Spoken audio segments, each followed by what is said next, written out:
This is David Wheaton. The following is a short take from the Christian Worldview radio program. You can hear the full program at thechristianworldview.org. What are some things that a Christian husband and father should be keeping in mind with regards to his role as the head of the home, as God created him to be? Well, the first primary issue is to understand that your headship is to be a loving headship. Love, love, love. Loving your wife, loving your children is by far the most powerful, the most biblical, the most Christ-like kind of headship you can exercise. And that's why in Ephesians 5, loving your wife is the primary duty that is singled out at the center of marriage. And we must love them spiritually, love our spouse by having spiritual fellowship with them, going to church together, worshiping God together, praying together, searching the scriptures together, walking, talking together about the things of God.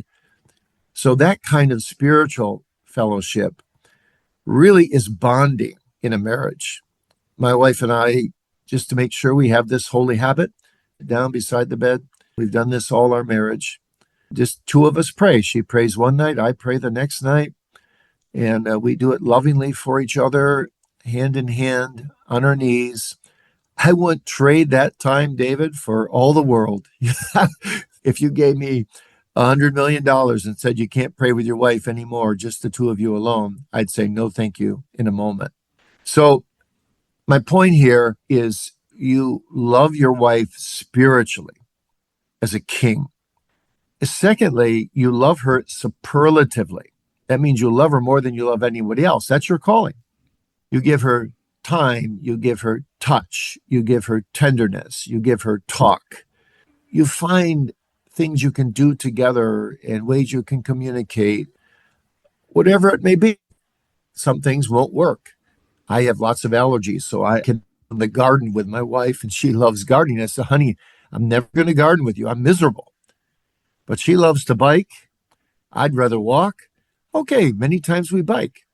But she's learned to love to walk as well. So now we love biking, we love walking. Build this kind of loving, superlative love where the person you'd like to be with more than anyone else in the world is your wife. And when that's the case, you'll find time to do that. And you consciously exercise, this is part of self-sacrificial headship, efforts to get into her world and to draw out her feelings and so on. So you have this spiritual love, you have a superlative love, and then you have a sexual love that flows out of a very good relationship. It's like a cherry on top of a cake. And your sexual love does not depend on how good looking your wife is. It depends on what your relationship is like. And if it's a loving relationship and you're exercising loving leadership, then it is so much easier for your wife to show you respect and reverence and biblical submission. Those are the three words to remember: spiritual, superlative, and sexual love, all really directed toward your wife, pleasing her, moving her to walk in God's ways. And then the submission, the reverence will come much more naturally to her, but she will have to work on her end, her responsibility as well, and not impose her will against your will strongly. But in a good marriage, 99% of the time, when the husband and the wife really love each other and work together and discuss things together, the husband doesn't have to call the shots at the end of the day because you come to a mutual decision. It's only once in a while that you have to say to your wife in a good marriage, well, honey, I've heard your thoughts and you've heard my thoughts. And in this particular area, I think we should just go forward in the way that I suggest. But don't worry, sweetheart, I love you immensely. And then my wife would say to me, okay, I respect you and I accept that.